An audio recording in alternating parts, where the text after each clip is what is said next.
I think another piece of that education we do is we're giving people this knowledge on this new species because we want them to select that species.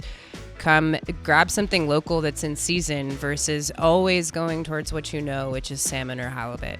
So how do we transform them to pick something different out of the case? Because at this point, salmon is its own commodity. Like, it's in a league of its own. So everyone wants salmon, but there's so many different species, and we're specializing out of local species out of California. So we want to push education so they make that choice, because there's no reason why they shouldn't be eating that fish. It's delicious. This episode made possible by Restaurant Systems Pro. With excitement, allow me to introduce to you today's guests, co-owners of Chula Seafood, Mandy Heflin and Hogan Jamison. Mandy, Hogan, are you two feeling unstoppable today? Totally unstoppable. Happy to be here. Yes, every day. Thank you guys so much for making time for me. It was D'Lo, David DiLorenzo, who called you two out. He's an impressive individual, so if you're impressing him, you must be doing something right. And I cannot wait to dive into who the two of you are, how you got to where you are today. But let's get that motivational, inspirational ball rolling with a success quote or mantra. What do you got for us? I'm going to start with something that came to my mind first, and just kindness. Kindness and treating people with respect, treating people like valued individuals from the top to the bottom. Every piece of the puzzle is what you need to be successful. So starting with kindness. I love that. Hogan, what do you got? Yeah, I love kindness also. Our mindset here is growth mindset. We're always working on growing, getting better, improving ourselves 1% at a time. That's kind of the mantra of our whole company, is like, how can we get better today and move to the future? What does growth mean to you? Growth means improve. It's finding ways to do things in a better way than you knew how to do them before. So, we like to collaborate in this company a lot, and I think collaboration brings growth because we can each learn from each other, and we're always pushing each other on to the next on what we can accomplish. Give me an example of how you collaborate. All of our meetings is sit down. We group together. We talk about the menu. It's not one chef going, this is what I want to do. It's going, hey, what are the ideas? What's happening in the world? What's going on around us? What's the freshest fish in town? Like, what's coming in? How can we create something special? Where's that wow moment? And, one chef might come up with this idea, and then I'll throw in another idea, and then Mandy's like, what if we did this? And we kind of collaborate that into one great idea instead of following one person's idea. Mandy, what happens when you guys allow that level of collaboration? I think the creativity within our team really shines. It puts us on a path of, not every great idea works the way that we think it will, but we always learn from those instances, and what works, what doesn't work, and we're willing to try pretty much anything to keep us fresh and new and exciting. Yeah, and I think it's one of our core values here at Restaurant Unstoppable is to collaborate. You can go further together. We're meant to exist in a tribe and to leverage the strengths of all those different people. And if you don't open up the channel of communication to find out what they have to offer, you'll never find out. Yeah. You'll never benefit from that. Yeah, being open to other people's ideas, I think, just opens your mind to what's possible. And when you find out that there's more possible, to me, that's exciting. I love it, man. Great way to get this thing started. So where does it make sense to start sharing your stories, and who wants to go first? I'll start. Okay. Because Chula Seafood was pretty much a dream of mine, and I didn't even know it. My husband and I, John, who's also one of our business partners, owners as well, we got married at the Seattle Aquarium. In 2012, way before Chula, not way before Chula started, but before Chula started. And I look at it as a foreshadow to my life, surrounded by fish now. But moving forward a little bit, I went to ASU, I'm a Sun Devil, moved out here from Seattle when I was 18, and I missed fish, man. It just wasn't the same moving from Seattle to down here. Especially in a market like Seattle. Exactly. I didn't know how spoiled I was until I came to a landlocked state. With that being said, met my husband, my now husband, when I was a senior at ASU, and found out that his family was in the commercial fishing industry for years, commercial swordfish. And as a lady who loves fish, jackpot. It was a way to my heart, you know. And kind of over the years, you know, we had our first daughter. I was working in the restaurant industry, looking for a change. He was in sales. I looked at him one day and I said, "Why don't we bring your dad's fresh fish to the desert?" And it kind of, a light bulb went off. And from that moment on, the wheels started turning and we started making the impossible possible. My husband would drive, you know, 6 hours, 7 hours all the way to San Diego or LA picking up fish and sometimes drive straight back. It was just a 2-man operation at that point. What is that, like a 2.5 hour drive, 3 hour drive, 4 hour drive? To San Diego from here is about 5.5 hours. Yeah, sorry, and then I'm some. from New Hampshire. I don't. Yeah, it's okay. So we got a little refrigerated ice cream truck and started making the haul. We were already doing distribution in San Diego. No restaurant or anything. My father-in-law started distributing in 2009. The way of the commercial fishing industry works, usually when you have a boat, it goes out, it catches its catch, and there's some third-party broker buying your whole boat. Okay. So we decided to stop selling off our product and start selling our own product. Okay. So my father-in-law hit the streets over there, and that's kind of around the same time we were like, we need to bring this fish. So you're just bypassing the broker.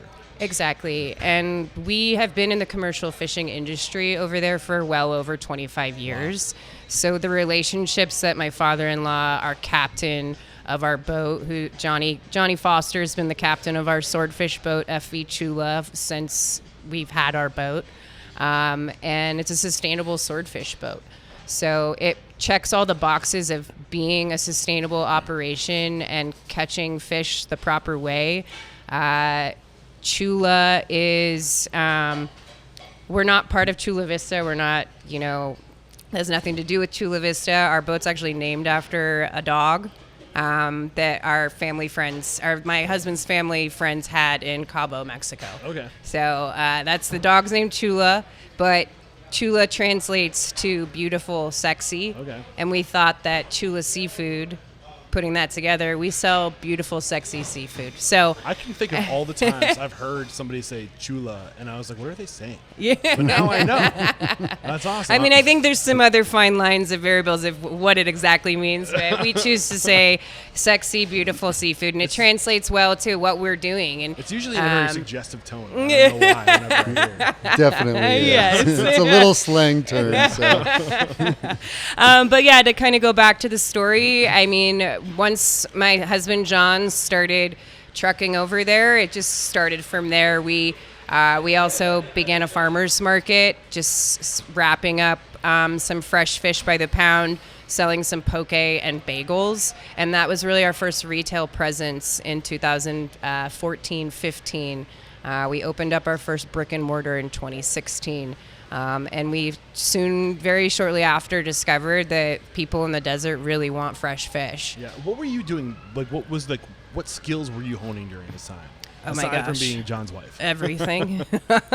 It was kind of a cluster. I mean, I had our second child, my son, was born 2 months before we opened our first brick and mortar. So I was mom, and then I was Carol with HR. I was Irene with IT, Mandy with marketing. You know, when you're small and at the beginning. What were you doing before? Before the restaurant. Did you go to school for something? I went to ASU. I graduated Walter Cronkite journalism program. Did you mention that earlier? And I know you said you went to school there, but I don't know. Yeah, so I'm a Sun Devil. I was a Walter Cronkite graduate to go into producing the news, and I quickly discovered that that's not the path I wanted to follow. And then I also second time I've heard that today. I met my husband halfway through my senior year, and I ended up staying here instead of fulfilling that. But I look at it as if I would have done the news thing, Chula wouldn't be here today, which is crazy. You know, we started off with just a handful of employees, and now we're nearing 100. Wow. So awesome. Okay, same thing, Hogan. What was going on before Chula? Before Chula, well, I've been in the restaurant industry for about 25 years. Okay. So I started in the restaurant industry in college. I went to University of Arizona, the better university here in Arizona, down in Tucson. Go Devils! Wildcats, bear down. And so while there, I got into the restaurant business, and I found that I really enjoyed kind of the band of pirates that played in the restaurant business. It just fit my personality. School wasn't really my thing. I did as much as I could, I did as well as I could, but I really loved just the camaraderie, the teamwork in the restaurant business. And so I kind of jumped into it, and I jumped in full force. After I worked for a couple of years, I started out as a bouncer actually at a bar down there, and then guy called out in the kitchen one morning, and they called me. Demoted, actually. And they said, "Hey, you know how to cook?" I said, "Well, we'll find out. Yeah. I'll be there." I showed up, and I've been doing it ever since. So you've been mostly back of house? No, actually, that's where I started, dishwasher cook, and then I got into bar backing and bartending from there at the same place. What was the place? It was called Maloney's Tavern down in Tucson. I'd cook during the day, and then I'd bartend and bar back at night. And how long were you at Maloney's? I spent about 4 years there. 4 years. Yeah. And you have 25 years of experience. Yeah. So and then you opened this in 2016? Yeah. 15 is when you started working on it? Yeah, we've been here for about eight years or so. I've been doing Chula. So 16 minus 4. What were you doing the 12 years between? Well, in between that, maybe it's longer than 25. But I spent 12 years with Fox Restaurant Concepts here locally. That's what I heard. And opened quite a few of their restaurants. Worked at 5 or 6 different Where'd you start? brands. I started with North. Okay. Their Italian brand. Worked my way over to Bloom, a new American brand, and then I was at Olive and Ivy, then Greenhouse. And I've been working through a lot of the Sam Fox alumni. Yeah. There's a lot of us. Yeah. Absolutely. It's like Fox Restaurant School. Is that's kind of what I used it as. To me, that was my best schooling I ever did, was working for Sam, working for that company. I had some great people to learn from. Was Regan Jasper one of those? Regan Jasper was definitely one of those. Him and I definitely worked close together for many years. So Regan was a past guest in the show. I actually nice. just connected with him down in Tucson at Barnett's a couple weeks ago. He's doing the pickleball. Yeah, man, they're killing it down there. But I Yeah. love that business model of getting outside of just food and beverage and realizing that you have the opportunity to create experiences, and you should charge for those experiences. And when you have 5 pickleball courts and you're charging, I think, $35 an hour times 5, and you have how many hours in a day, like that's easy money. Yeah. And I think that's easy to manage. Right. Yeah. Schedule it. Yeah. It sells itself because it's fun. And then wherever there's people having fun, there's people that want to have a drink, Exactly. and eat and have fun. Yeah, that's it's a smart concept. There's no doubt about it, and a lot of smart people at Fox Restaurants. I was again blessed to do that. I finished my career at Fox at True Food Kitchen, and I spent 5 years with True Food, growing True Food. Before they were sold to Before they PF were Chang's? sold, we were still part of Fox Restaurants at that point. I was there when we were sold to PF Chang's, and then when Centerbridge bought out PF Chang's, I was still there. Opened probably the first 10 locations. Okay. I took over and opened Dallas and Houston, Atlanta, and then moved back here. I ran their management training program for 2 years. Got it. And then when we started this. And then before that, I worked for Kimpton Hotels for about 3.5 years in Washington, D.C. Give me the biggest lessons from this time. How the Fox Restaurant Group most transformed the professional you are today. It turned the restaurant business into more of a business for me, where I got into this because I love the team, I love the action. Yeah, you said I was a sports guy, so it reminded me of being on a sports team. So I love that. But as I grew into more, I went and worked for Kimpton Hotels for a while and opened up a couple restaurants for them, and figured out that I knew nothing about the business side of this game. Is Kimpton run by the same guy? Why is his name escaping me right now? The Ritz-Carlton? I don't know who owns it now. It was owned by itself. It was Bill Kimpton for many years. Okay. I mean, I'm talking, this was 20 years ago when I worked there. So they've definitely changed hands since then. But I did learn that I was way behind on the business side of things. I understood hospitality, I understood guest services, I understood food and drinks, but I didn't understand how to flow the top line to the bottom line and kind of where it all went and how it all went, and how to control those things. So that was, I'm not sure I learned how to do that at Kimpton, but I learned that I didn't know how to do it at Kimpton. And when I got to Fox, they really dug in on how to run a business and how to treat it as such. And I learned a lot on how to balance your books and to make sure that you can continue growing and moving forward with your restaurant. I really like the pull back layers and stuff like this, like specific details, because I think what you're giving us is gold, and I think it could be like a pound of gold if we pull back one more layer. Give me an example of something that the Fox Restaurant Group did that took it from here, do your job, to here's how you, like, how do they tie it all together to make you give an F about the bottom line and the top line? To me, it's mentorship, honestly. It was about the people you had around you and the people that were above you who were willing to take time to sit with you and show you, here's a P&L. Here's what a P&L looks like. Here's what each line of the P&L means. Here's how the money flows to those P&Ls. At what point did they start doing this with you in terms of your climb up the hire? This was day one. I mean, this was... As a server? No, I started in management with Fox. I was only in management from day one all the way through year 12. So, for me, it was getting down and sitting with my bosses and just going, this is why this is looking like this. Okay, your food cost is out of line. This is what we're going to go look at. Let's go in your walk-in. Let's look at these counts. What are they ordering? Let's pull out these invoices. Let's look at the pricing, and really start to look at data. Yeah. And then not only having that mentorship, and then they had required meetings every 2 weeks. You got to do more inventory, and we got to count these, and we got to pull these numbers, and what are you guys doing? Where's your top line? Where's your bottom line? It was a constant, a constant push for information. And so it pushes you to go out and find how to get it. They're teaching you the language of business, of restaurants, through numbers as the written language, basically. Exactly. And it will tell you everything you need to know. But it takes discipline. It takes knowing where's the money.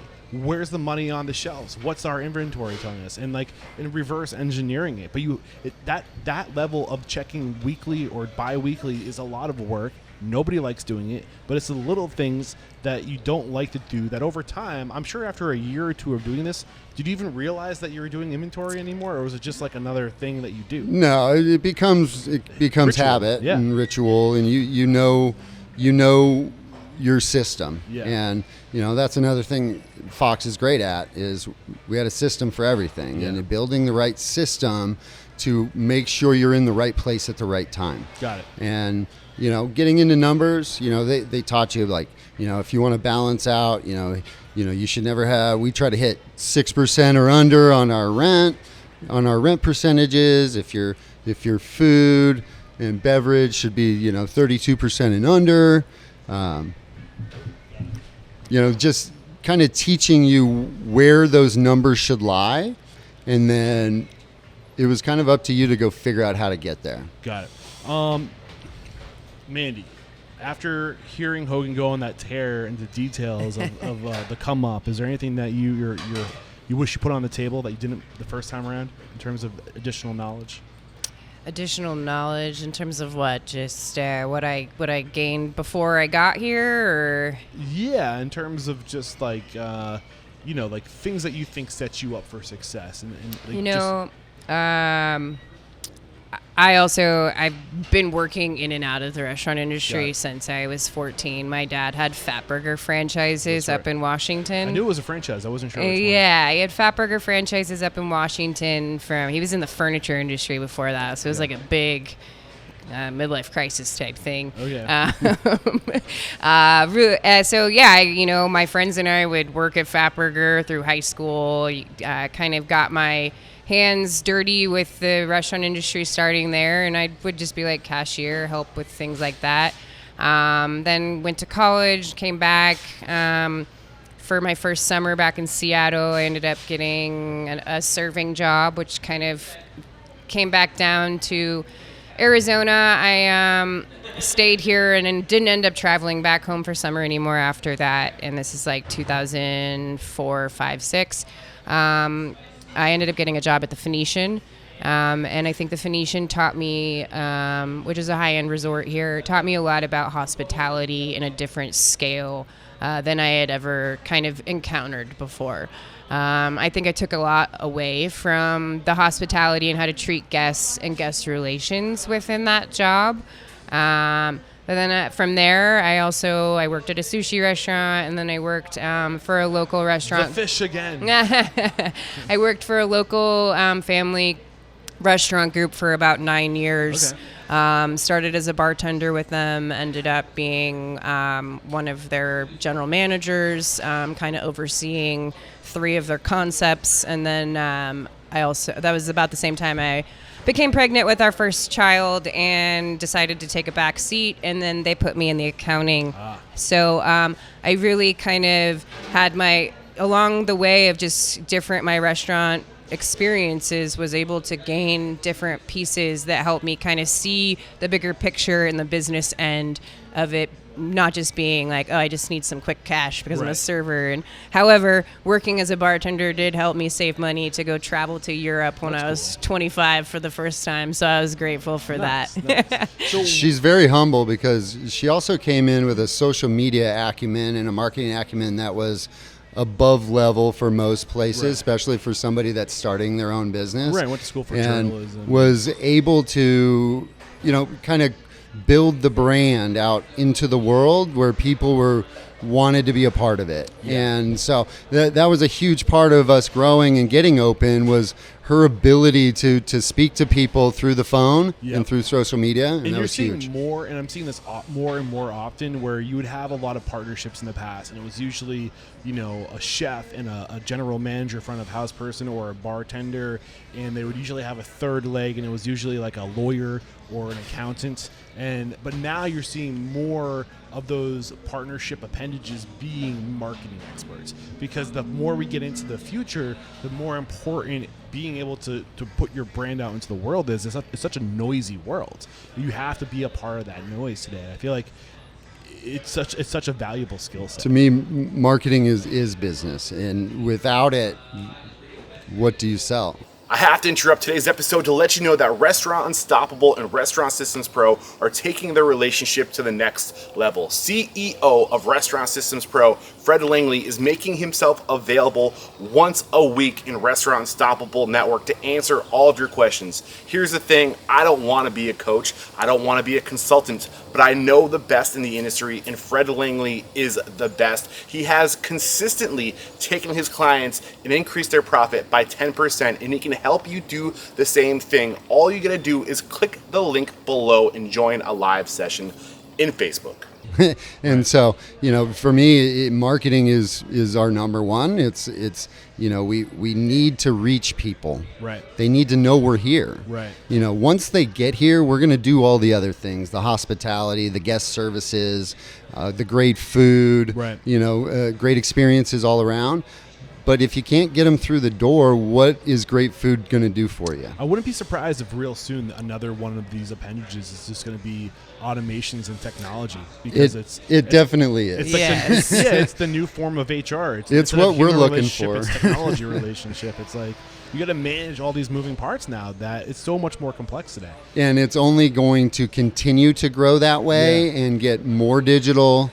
And so if you're not up on it, you need to have somebody around you that is. Let's bookmark this, because I think this is where we'll talk about where is the industry going and what are you guys doing to be ready for that. Yeah. So let's get to the point where the first inklings of the conversation start sprouting of maybe we should do something. Maybe we should open our own restaurant. Who was the first person to say something?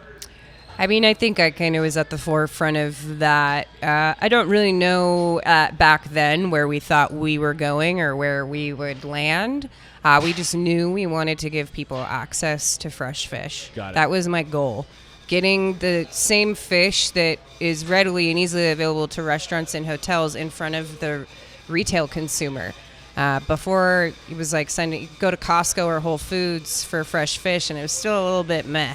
So my goal was to change the face of fresh fish here. It kind of blows my mind that in 2014, 15, there wasn't a fish market in Arizona, Phoenix yet, because it was a huge market. Absolutely. That's kind of what blew our mind too. And we were like, there's either not any here because it's not going to work, or we found a niche and we need to run with it. Right. That's what happened. I think there was also a period where it was harder for the smaller fishmongers to compete with box stores, where like food started coming in frozen and people would be like, oh, it's way cheaper if I go here. But then there's like this food culture started to shift where people really wanted fresh quality and they wanted to know where their food was coming from. There was probably a period where like Phoenix hadn't caught up to that trend yet, and the small guys couldn't survive. They died out. We were definitely behind. Yeah. There were a few that tried this back in the day. Yeah. I was born and raised here, and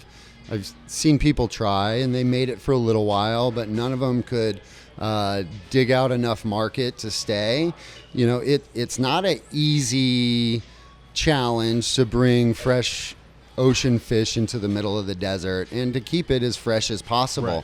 Right. Get hot or yeah. Well, and just finding the right people that know how to handle it. Right. We're teaching ourselves how to cut fish via YouTube videos back then, and now we've got experts working in our warehouse. But when we look for new fish cutters, it's usually someone that's never even really touched a fish before. Right. So it's pretty hands-on training in terms of, but what our focus is education for the customer, for the employee, for everybody, for our team. So with that, like coming here, how do we set ourselves apart? How do we show that we've got better fish than Safeway or Fry's or all those places? Well, visually, you could just see it. What does education do? Get into like the ramifications of education. I think education promotes growth, and every day you want to just try and be a little bit better than the day before. Knowledge in your field, I think, comfort with what the product you're selling. For our team, like I just told you, fish education is very minimal in a landlocked state. We hold something called Chula University, where it's an internal program. We bring them up to our warehouse. We give them a debriefing on our entire company, our top species. We give a little quiz, and then we take them into our cut house and show our staff, our new hires. We take them into our cut room, and they get a live cut demo of a whole tuna, a whole swordfish, California halibut, usually some sort of grouper as well, to really give them a hands-on visual of what the process is. Because if you don't understand what's going on behind the scenes, how do you get to your store and be able to translate that to the customer? Right. Really understanding how fresh it is, that it's coming in whole, something that not anybody else here is really doing in the capacity that we are. What does education, and how does that education, does it spill over to the consumer? Yes. And what forms does that have? So with us specifically, we have a Chula Catch of the Week marketing campaign where we feature, this last week we did California Yellowtail, which is an amazing local product coming straight from San Diego. And we blast information about this local new product to our entire team for about a week. Really just we use Slack as a communication tool, and Slack has changed our lives. We can get into a little bit more of that later. But we saturate them with the information. The GMs of our individual locations are pushing it as well. And then we send out an email to our subscribers, and then you'll find the fish on our features. You'll find it in our case. So then when they're coming in, our team is prepared to answer any questions and share the information. They've also received the information. So it's just planting it wherever you can. And repetition is what makes something, finally become a habit or a ritual, and then it just sticks. And you're able to translate that and talk about it to another person that might not know. Right.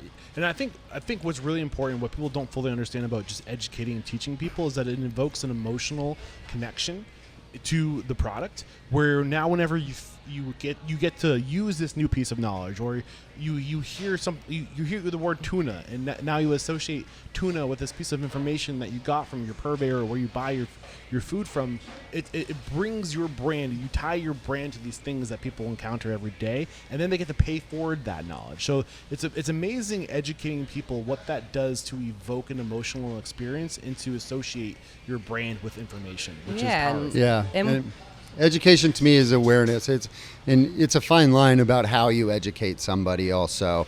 You got to be very careful in how you present your information. Why is that? Because I think people can get offended if they feel like they're being talked down to, or it's like, I already know these things. Like, why are you telling me these things? How do you speak to somebody in a way that's educating them but not talking down to them? To me, it's our excitement about the product, right. And it's just like, we're excited about this product, and we want you to be excited about it, because food's an emotional connection, and people get emotional about what they eat. And so if we can kind of create an emotion within them, whether it's a memory from their childhood, oh, I used to go fishing for that with my dad, or I've never had something like that. That sounds interesting. And, so there's so many different ways that it can connect with people. You never know how, but I think through our excitement and our vibration, it feels and flows through to them. Yeah. I had Joe Pine on the show, author of The Experience Economy, talking about how we're going out of the experience economy and entering into the transformation economy. And a lot of that transformation is educating people, making people better versions of themselves. And that can manifest in what you put into your body and how that makes you healthier, but it can also manifest in what your purchasing decisions mean and what that can do. So do you guys share, how far do you go with educating people on the greater, issue that I'm sure you're aware of with overfishing the oceans and purchasing things like trash fish? Do you guys get into that too, or where do you draw the line? Well, yes, we definitely get into it by talking about us and who we are and what we do.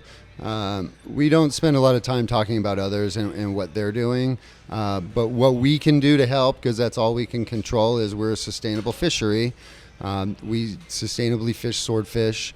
We buy from other sustainable fisheries who care for the oceans, who are doing the right things, who are not catching and taking bycatch, who are not tearing up and taking whatever's down there and then throwing out what they don't want and keeping what they do want. With the way we do fishing, we catch swordfish and we catch swordfish and we catch swordfish, and that's all we do. Yeah. And we leave everything else where it's supposed to be, and we only take what we need. Yeah, and this is why I think the restaurant industry has transformative power, is because we're so close. The food production industry has a lot to do with what's wrong with the world in terms of pollution, centralizing the food system, and just putting things that aren't good for us into our body. And I think that because we influence people, we can really help educate, and if we can influence people to make the right purchasing decisions, it will have a rippling effect that can literally turn things around. I think another piece of that education we do is we're giving people this knowledge on this new species because we want them to select that species. Come grab something local that's in season versus always going towards what which is salmon or halibut. Right. So how do we transform them to pick something different out of the case? Because at this point, salmon is its own commodity. It's in a league of its own. So everyone wants salmon, but there's so many different species, and we're specializing out of local species out of California. So we want to push education so they make that choice, because there's no reason why they shouldn't be eating that fish. It's delicious. My friend Juliet Gust is meeting me here for dinner tonight. She's a past sponsor of the show, and I'm ready to be educated on some local California fish. I can't wait to dive in. We went down a little bit of a rabbit hole, but I let it happen because I wanted to talk about this. So bringing it back to your story. So you guys are, Mandy, you say to yourself, hey, we have an opportunity here. There's a hole in the market. I'm 1 point removed from filling that hole by connecting the dots. So you're a little bit of a visionary too. So you say, let's pull together this team. You convince your husband, John, to start a wholesale at farmers markets. That's where this whole thing started. So we started, yes, it was kind of wholesale started separately. He would go drive to San Diego, pick up the fish. And because I was in the restaurant industry, we were able and had some mutual friends within the restaurant industry, Hogan being one of them. We were able to kind of acquire our first handful of wholesale customers, and then the farmers market was our first retail presence. While we started that, that's when we came knocking on his door. John and Hogan have been friends since 5th grade. Okay. And John, we knew, could do wholesale sales. I knew that I could do the marketing piece, and I had restaurant background, but I wasn't the restaurant expert, and we needed the restaurant expert to join our team. And that's where we came to Hogan and we said, hey, this is going to take us to the next level. Are you in? Come join us on this journey. At what part of the wholesale did you start talking about we want to do a restaurant? Or has that always been the vision? So our original location, I don't really know what our vision was. We just wanted to bring fresh fish here. Yeah. Obviously we have a vision and everything now, but it was just get the fish here and sell it and see what people do, see what they want. And we didn't really have a home base when we first started. We just had the refrigerated van that we could plug in and leave refrigerated, and that was it. So we got to a point where we needed to find a brick and mortar. So we didn't have a lot of money, and we found a really inexpensive property, and it was to house the wholesale, and with hopes to eventually use whatever we were cutting down and trimming and selling it in our shop, which is now our original location, Chula South Scottsdale. We call it Rosie because she's on Roosevelt Street. But so did it start as just like doing I'm just thinking of different like salads. It was like kind of during the poke poke bowl craze. It was right snapback in the middle of kind of when that was blowing up. So we were like, we're gonna do poke bowls. We're gonna sell fresh fish by the pound, and our chef that we ended up getting for that location was a customer he was receiving our fresh fish on the wholesale side. He was one of our original first customers. He was like, I'm thinking about going back to nursing school. Can I come cut fish for you guys part-time? He ended up, he runs our warehouse now. He's our head fishmonger, like head of quality control, and he's our buyer. So I didn't go back to nursing school, and we're very thankful for that, Juan Zamora. But he helped kind of put us on the map in terms of culinary excellence. Having this excellent high quality product. He came from some of the best chef mentorships in the city, and was able to just make magic happen with the food. So with his skills and my marketing abilities, we were able to get the food in front of the people the best way we knew how at the beginning, and we really just started to obtain a cult following. Nice. I mean, when you're the only one doing something, right, it makes it easy to get like those passionate fish people. And then at the beginning too, the restaurant really worked as a way to bring in more wholesale customers. We would bring in chefs. Chefs would come into our shop, and we'd feed them, these beautiful sashimi platters, or we'd have a bluefin in and be giving them, the belly, the toro, and then these chefs were like, I want this fish at my restaurant. So it really was, the wholesale and our restaurants really work together in terms of the brand and how we've grown and where we've gone. Where did you grow the wholesale before doing your own restaurant? Like, how far did that go? It was kind of all at the same time. I think... Yeah, so the way it kind of fell in is, a couple of us were buying his fish, and he was just doing these 15-hour runs back and forth from California and dropping our fish for us. It's a long day. Yeah. He'd go, drive to L.A., they'd cut all the fish, he'd pack it up and bring it back and deliver it at the same time. So he was doing that for a few accounts. John and I had started talking about this for a while, and I kept telling him, no, I got a great job. I'm doing True Food at this time? Yeah. And I was like, I'm doing just fine. I don't really need anything else. But we kept talking about it, and, I was trying to introduce him to as many people as kind, and they were having a really good success at the farmers market and starting to make a name. And he calls me, he's like, I think I'm going to get this building. And the building was really kind of where it was allowed to explode a little bit. So, the market came because we had extra fish bringing it in. And we're like, well, we sold this, but we had to bring in a little extra for the market. And now we have a little bit more. What are we going to do with it? Yeah. We can't just throw it away. We got to find homes for all these things. So you're like, let's do a fish market and let's start to build that. We were just working out of the back at that point. So we bought a little case. We got all of our paperwork together and just opened the doors one day.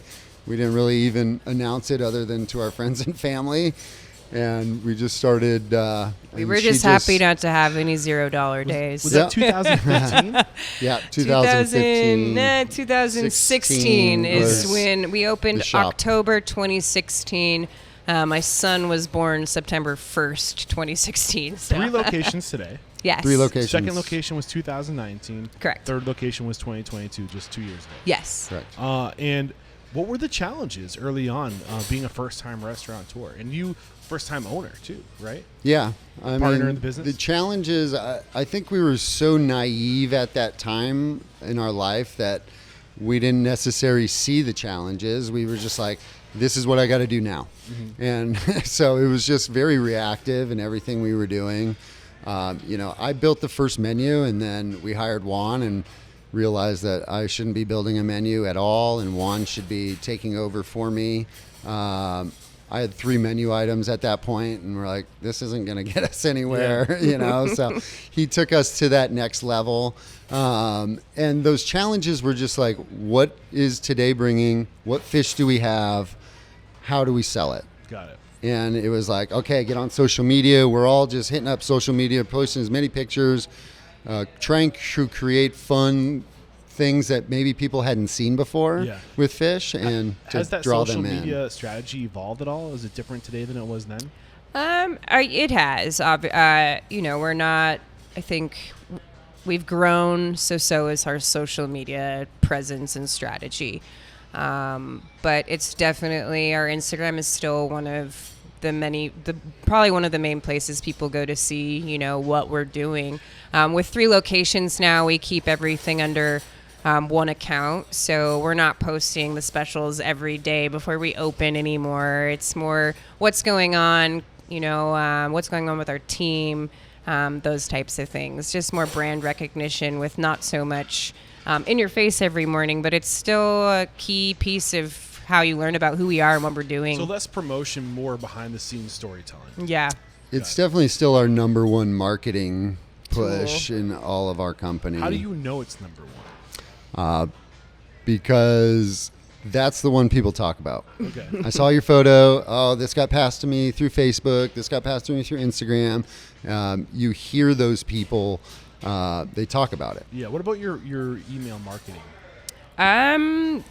We've got a really strong email marketing also. We send about 2 emails per week. We don't want to overload people, and it's our Friday email usually just is like, this is what's going on this weekend. We do usually our stores do Saturday chef features, so it's kind of highlighting that feature. And then whatever else we're doing within the valley, if we've got a pop-up going on, if we're focusing on the catch of the week, recipes, maybe a little bit of education in the sense of resistant starch in our poke bowls and what the effects of cold rice do on your digestive system. So lots of different things and knowledge. But I think we have a pretty successful open rate with our marketing emails. I think people appreciate them. At least I hope they do. So I'm doing a little market research right now. I said Phoenix Seafood, and I just Google search to see how you guys rank. So it looks like there's some paid ads in the banning places. Maybe I'm assuming those are paid ads. But then you got Phoenix Eater listing you as number 1. That's awesome. And then after that, TripAdvisor. I haven't clicked on that yet. 10 best seafood restaurants. Papa Dough. Aren't they based out of Houston? They're based out of Texas. Yeah. Texas? Yeah. That's a huge juggernaut restaurant family, isn't it? For a long time in Arizona, it was just a lot of chain restaurants. Over the last 15 years, I'd say really changed into more local chef-driven spots. So you're on the list with TripAdvisor, but you probably didn't pay them enough to be. Yeah, we don't pay them anything. I know. And then after that, you guys are Chula Seafood is like the first result that's not like another entity pushing it. Yeah. So you guys have the SEO. Yeah. So is that strategic, or like how did you get that? We've recently started working with our with the gentleman who built our website. He's an IT genius, so I give him a little credit. Jordan from Dash Track. Okay. I think Is that a local? he is local, but he's also doing work nationwide. Got it. He's actually a friend and a referral from David DiLorenzo also. Nice. Nice. David's the connector. connector. He really for is the sure. He's a good connector. person to He's He's an an amazing awesome person to human. know. Yeah. I admire that a lot. I have aspirations to be as good of a connector. I don't know how he does it all. Like, he is just, I feel like the busiest man that gets it all done. Just I think certain minds are able to connect the dots. Like Yeah, that. Yeah. he's a pretty awesome dude. So it took you guys from 2015, or was it 16? The brick and mortar. 16. 19, 3 years, which is a pretty reasonable time to go from 1 to 2. As somebody who's worked in restaurants that have scaled, what was your concerns from going from 1 to 2? Splitting us up and, not being able to be the person in the face of the guest anymore. So What were the lanes you guys had established for yourselves in 2000 by like the end of 2018? We were talking about opening a second location. I mean, I think the biggest fear for me was we were just doing like basically sandwich shop poke bowl type stuff, and then Uptown was full hot kitchen as well. So adding a completely different element to what we were already doing. Uptown kind of was Rosie's kind of like, that was the original home. We just needed to find a home. Uptown was a location we sought out and wanted to be in. John and Hogan both grew up in that neighborhood, so it was important for us to kind of open up our flagship restaurant, so to speak, of what really Chula was. So kind of making the jump from the small ship to the big cruise ship was, brought a little bit of anxiety along the way of, can we do this, building for the first time, really taking on a construction project versus some, paint and bandages over down a Rosie. Yeah, running restaurants and building restaurants, two different games to play. So, that was brand new to me. Right. I'd been around constructing a restaurant, but never been in charge of it. Managing the product, like GMing, basically. Exactly. Not And GMing, so, but, well, it was a great learning experience. I really enjoyed the time of it. My biggest worry that time, though, is we were the front face of that market every day. I was there every single day talking to every single guest, and I knew I could create great hospitality. I knew we had the best product. I knew that when I was there, everything was great. What's going to happen when you walk away? Yeah. And so I think that's the worry of anybody that grows, is how to manage from a different position and how to create the same experience and the same consistency through others. Luckily, I'd had a lot of practice with that with Fox, running multiple restaurants for them, opening restaurants, working with large employee teams where you have to learn to delegate and trust. And coming from the training aspect of what I did for Fox is, I just spent a lot of time training my team, making sure that they understood what the expectation was and that we had hired the right people to kind of continue on what our expectation and what our guests' expectations were. I think the sooner you delegate that, the better, because you don't want to condition the consumer to become so used to you. So the sooner you can remove yourself from that expectation from the consumer and empower your guests and your team to be there for your guests, I think the better. Absolutely. And that's what we did at Uptown. Was when we opened Uptown, we were not the face of Chula anymore. Yeah. Chula was the face of Chula. It wasn't about John. It wasn't about me. It wasn't about Mandy. We wanted to make it about Chula. So we stepped out. We hired management. We hired chefs. We hired a team to do it all and to be the forward-facing from day one. Will they ever care as much as you? I think it's hard to get them to care as much as we can. That was kind of a trick question. I think it's obvious that they'll never care as much as like it's not theirs. It's Right. not You their can't expect child. them They're not going to love my child as much as they love their child. You own it. It's yours. So, but you can get them to care as much as they can. How do you do And that? I think that for us, it's about how you treat people. Right. To me, it's we build through positive reinforcement, through allowing our team to make mistakes, to grow, to learn from their own mistakes. You know, we're not a get after you kind of restaurant company. We want to sit down, we want to chat, we want to talk about like what's going on, why are we making these decisions, how are we making these decisions, and are there better ways to make these decisions as we go forward. And when you show care, to me, everything we give out comes back. And so if we give out care, they're going to give back care. And if we give out love, they're going to give back love. And so to me, everything I put into the universe is coming to me. So I'm very choosy in the way I speak to people, the way we treat people, and the way we grow people. How does your care and love manifest in the actual tangible things you do to give me examples of how you're giving, what that looks like, specific things that you give? You know, I think that these are hard questions. I think that if as an employee, like, I mean, to me, it's time. Yeah. I give them time. I give them my undivided attention. You listen. Yeah. To me, it's building any relationship. you have real human conversations. It's you not know? a work relationship. These are just relationships with humans. Time is an asset, and I don't think we don't see it as an asset. It's like air. It's just it's always present. Every second. It's my number one. It's the one thing I work for all the time. I don't work for money. Money comes from all the things I do. Yeah. But I work for time, and I work to create time, and I create systems to create time, and that allows me to be with the people. So I'm not sitting here looking at data all day. I'm not sitting here doing the job.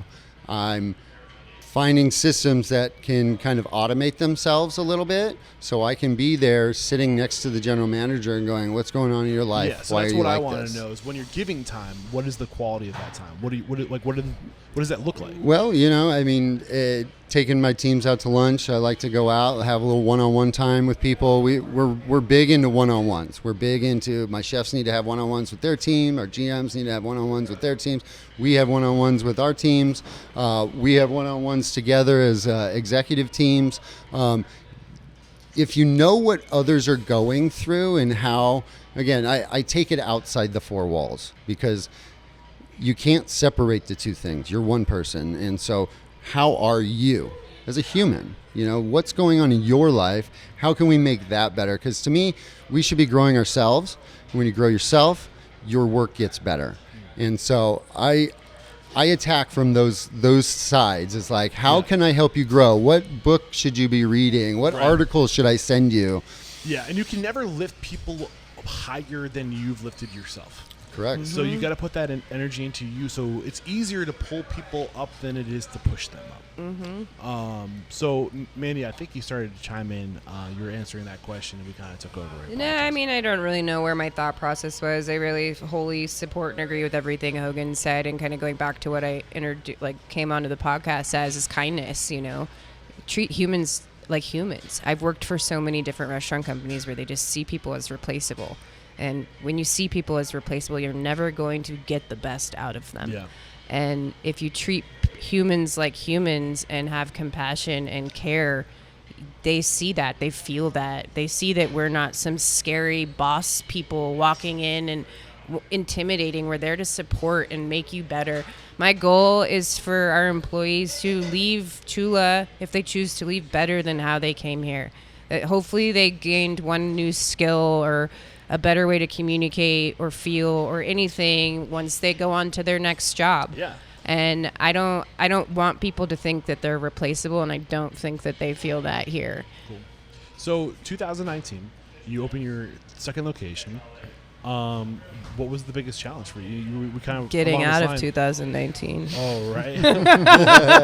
We talked about the challenge. And then COVID hit. Right. I don't want to spend a lot of time talking about that because we all know it's like, I mean, where I usually like to pick up is like, how did you, like, after COVID-19, in what ways did that galvanize your business? Like, how are you better today because of it? Like, how did it force evolution that would have never otherwise been forced? Honestly, for such a terrible time of life, Chula really turned itself into what it is today and really became a much larger part of this community, where we were able to kind of tie into the local. We're a market and a restaurant, so because we're a market, we were allowed to stay open. We didn't have to close down ever. We were allowed to provide for our communities.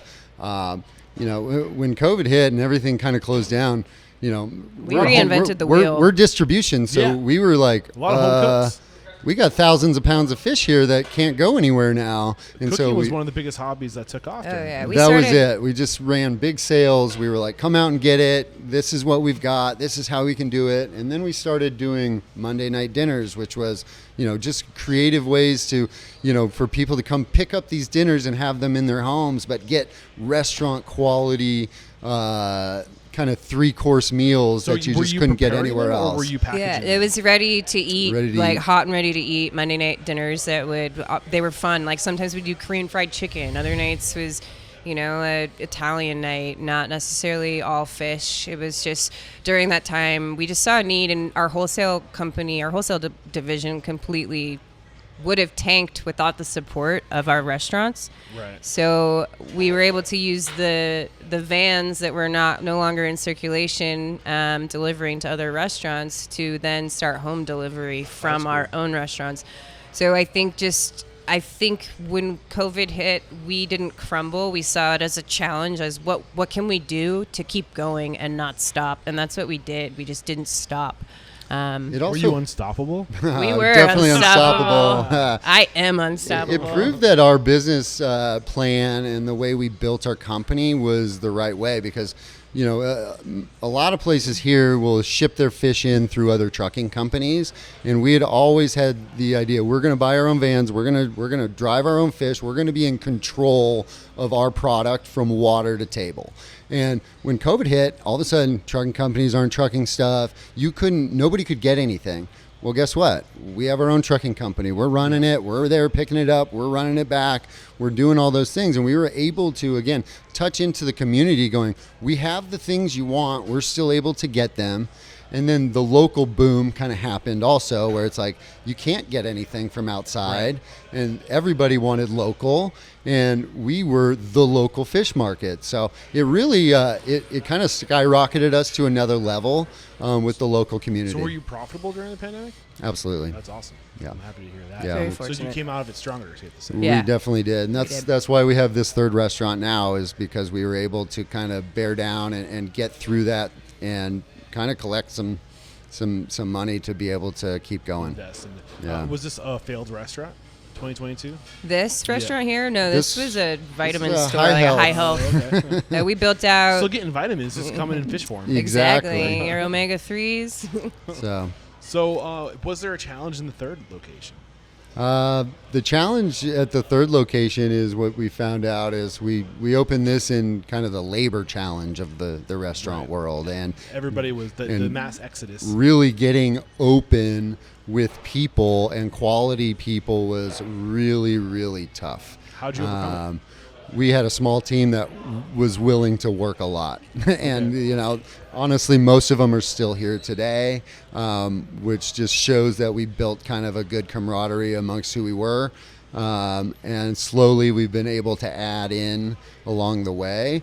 But, everybody here will tell you the first year it was real tough. And, you know, a lot of unit? Yeah, just this single unit, because we'd kind of already laid our groundwork elsewhere and had our teams. Again, we have multiple people that, 8 years, 7 years, 6 years, 5 years that have been with us that long already. What was tough about it? About hiring? Was it just the hours that they had to work, or was it slow coming out of the pandemic? It's just the people not showing up. No, it was just consumers. Sorry. No, here the tough thing for them was just labor. having to work every day. Pick up the extra You're working stuff. lunch, you're working dinner, and you're working 6 days a week. Something smells good. Something smells really good. It just hit my nose also. I think it's the Saturday feature. It's the that smells schnitzel, so that good. schnitzel they're making. Yeah. How am I supposed to focus on what you're saying? And then we're in kind of an affluent neighborhood up here, so there's not a lot of kids that work. There's not those kind of extras that you can kind of pull. There's like a snowbird area up so here it's too. definitely a little harder to hire in this location also, but just the timing of it was hard. That's something that I picked up with recently. I was talking to Fars Kargar, who's behind Del Bar in Atlanta, and he had this he continues to have this restaurant, Del Bar's Middle Eastern Food, which is just killing it. And it's in like this like old part of like Atlanta downtown, of like very charming community, lots of young people, schools. And then he opened a second location about 30 minutes outside of Atlanta in more of the suburbs, in this beautiful facility, but it's just a completely different demographic. Yep. And he's having the same struggle of like, I had lines out the door for people to come work at Del Bar in Atlanta, because you have that young people look like, in their early 20s, living in the city. Then you go to the burbs, and it's just like it's a different it's market. Not as many people. It's a different market. It was definitely a learning experience. We had an idea that it was possible that it could happen. The one thing is great about this company is we're all just willing to do whatever it takes. I have to interrupt today's episode to let you know that Restaurant Unstoppable and Restaurant Systems Pro are taking their relationship to the next level. CEO of Restaurant Systems Pro, Fred Langley, is making himself available once a week in Restaurant Unstoppable Network to answer all of your questions. Here's the thing, I don't want to be a coach, I don't want to be a consultant, but I know the best in the industry, and Fred Langley is the best. He has consistently taken his clients and increased their profit by 10%, and he can help you do the same thing. All you gotta do is click the link below and join a live session in Facebook.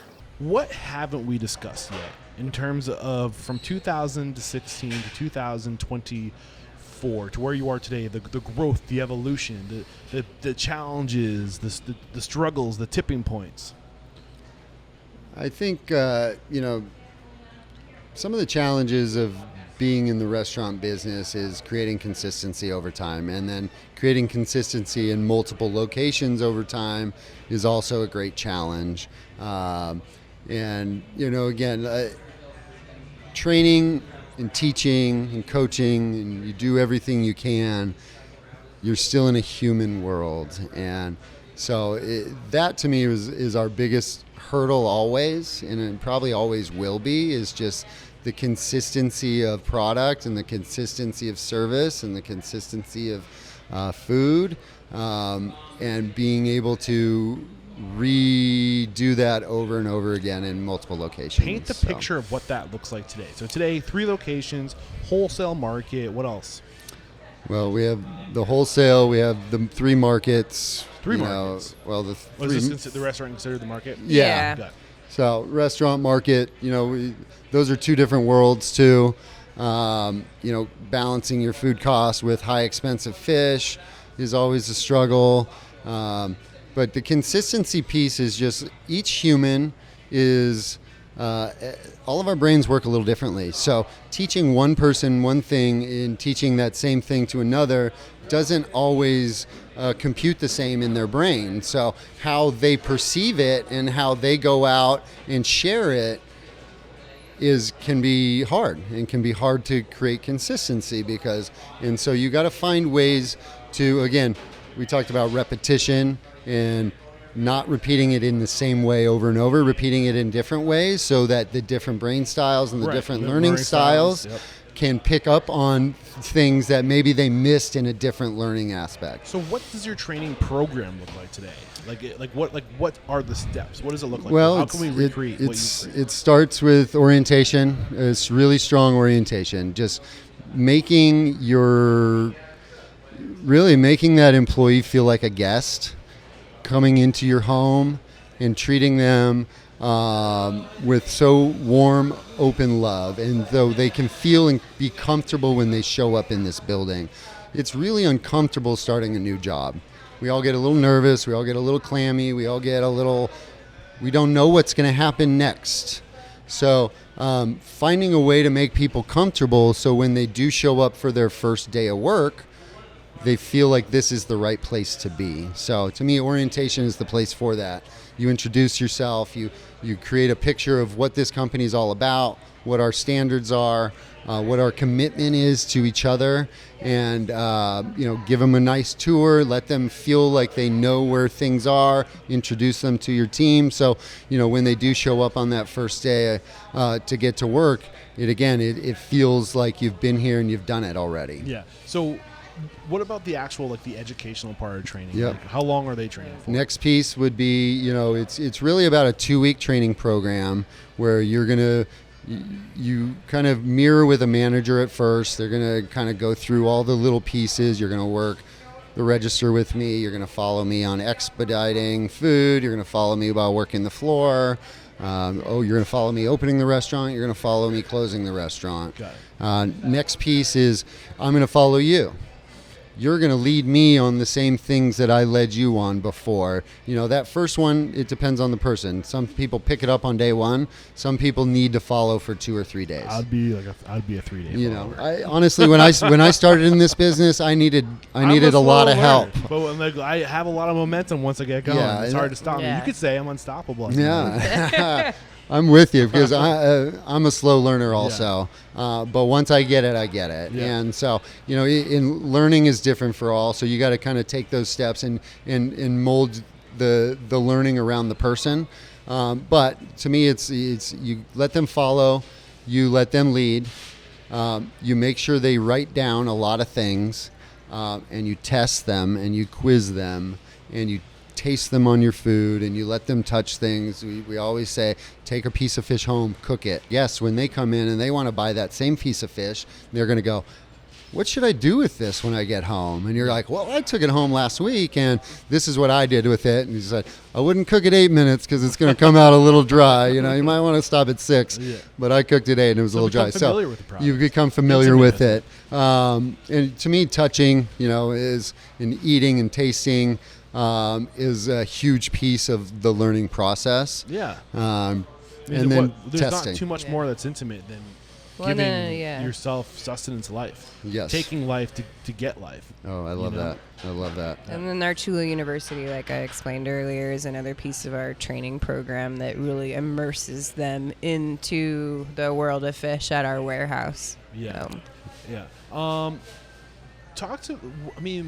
Areas of expertise, areas you think that I should know about to leverage the most of this conversation, things that you know yourselves better than I know you. So what do I need to be asking you? That's a good question. I know a lot about fish. I know way more about fish than I ever dreamed I would know. That's for sure. I know everything. I know how to cut every species of fish now. That was one thing when we started this company was I wanted to do everybody's job. I wanted to make sure I knew how to do everybody's job at a high level. So when I expected them to do it at a high level, they understood that it was coming from a place of knowledge and not just be coming from a place of expectation. And so I dug in. I was a fish cutter and an owner and a restaurant guy. Every morning at 4 a.m. I was in there cutting fish with the guys for a couple of years. Nice. And just really getting into the groove of what everything's about. In this business, it's about yielding your fish. Well, that's one thing I was hoping to get into. You mentioned earlier, you kind of gave a little hint that one of the challenges is being profitable with a high cost of goods. Yeah, yeah. So you take like a grouper. You get a grouper. A good yield out of a grouper, you're going to get 38% usable meat. And so, you might buy that grouper at $6, but when you're only getting 38 usable meat, all of a sudden that meat's actually worth about $18, $19. So, I don't know how big a grouper weighs, but let's call it 100 pounds. Most groupers we're going to pull in will be in like anywhere from 10 to 50 pounds. They can definitely get bigger, but let's you call kind this 100 of pounds because I'm horrible. Yeah. So that means 38. So you get 38 pounds of usable fish fish that you can sell. Got it. The rest of it's head and bone and tail. And things that you can use into stocks and stuff like that, but really don't have a lot of great use other than that. If they have nice cheeks, we'll cut the cheeks out and you get a little bit extra. Is that one of the reasons why fish like salmon and tuna have such high popularity? Is because they're such meaty fish? Is that what is the yield on a tuna? Tuna is probably closer to 70%. Well, no, that's 70% with skin on and blood in. you're going to more like 55 to 58% total yield with just meat. Okay. It's still a lot better than it's definitely, grouper's one of the worst. That's kind of why I use that. OPA and grouper, OPA is about 27%. There's a lot of just unusable pieces of an OPA. And then groupers got huge heads. Like they're not as appealing in the ocean because there's not enough sustenance. I don't know. Guaranteed. Maybe it gives sharks a bellyache. And so many bones. Groupers are mean, so they. When OPA are like big cartilage, like moonfish. Yeah. They're just like the most bizarre creatures. But so if you lose 2%, you lost 2 pounds of meat. That can cost you $40 right there. Yeah. So you do that and you cut 100 fish today. Yeah. And you do 2% loss on every single one of those fish. You just lost $4,000. You know what I mean? So it grows. It grows quickly in this game, especially when you're working with high amounts. Got it. And from the handling of it too, not only the cutting, but then making sure it's temp controlled from point A to point B, and also being stored properly at the restaurant of delivery. So we stick with our product from the water to its final destination by design of quality control. Yeah. It's what we call the right way or the hard way, and a lot of people find more efficient ways to do this job, but we believe that it takes a cost in your fish quality. Be specific. We're not willing to do that. What are the more efficient ways that we should avoid? Well, a lot of the people that are selling fish out here are having somebody else cut it in California for them, and then package it up, and then it sits in somebody else's a third-party truck.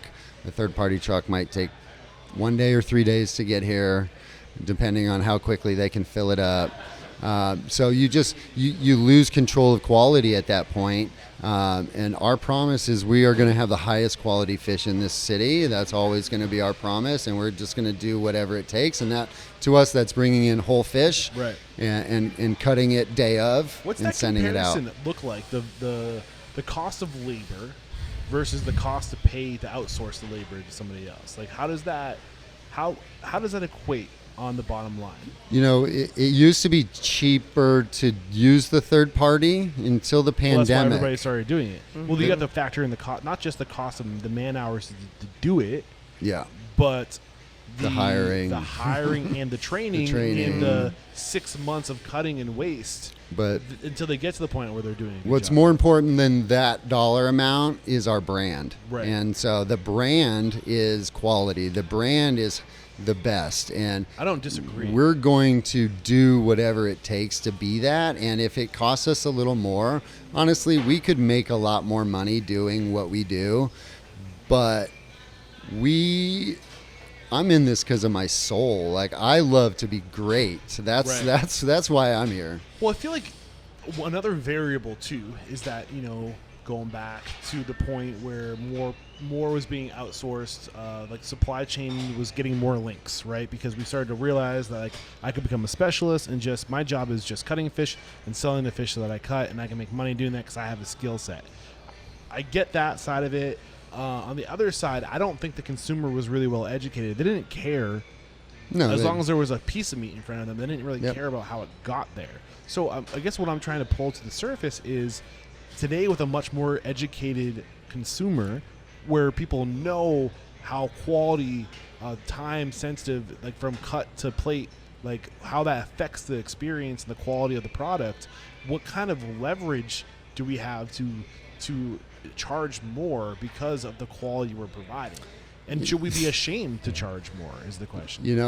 This is a battle we've had from day one. Is like, what is the value? Well, I think that's one of the industry's biggest challenges is perceived value. That word value is so important. Mm-hmm. Right. We spend our own money. We go out, like, we want value with our money, and we know people want value back. And it was again, that came down to education in this town because, again, they didn't understand the value. A lot of people don't understand. They're like, well, I can go to a box store and buy that same piece of fish for $8 where it's $24 here. And it's like, Yeah, but what's happened to that fish, how it's fed, who's touched it, you don't know where it's come from, you don't know how it got there, you don't know how long, you don't know what it got sprayed with. And here's where ours was caught. Here's the guy that caught it. Right. Here's the day we drove it over. Here's the guy that cut it for you. Right. Here's the guy that cooked it for you. Right. Here's the guy that sold it to you. I can tell you all pieces of those puzzles. Now, does everybody care about that? Absolutely not. More and more people are but getting more to care people are, and the more that they're educated about our food system in America, the more we're going to get people that care about what they're buying. Yeah. And so it's helping us as that piece of the world grows and that knowledge and it's grows. only going to continue to grow. I mean, we are learning so much about food and its effect on health. And I mean, there's these 2 documentaries I recently watched on Netflix all about gut biome.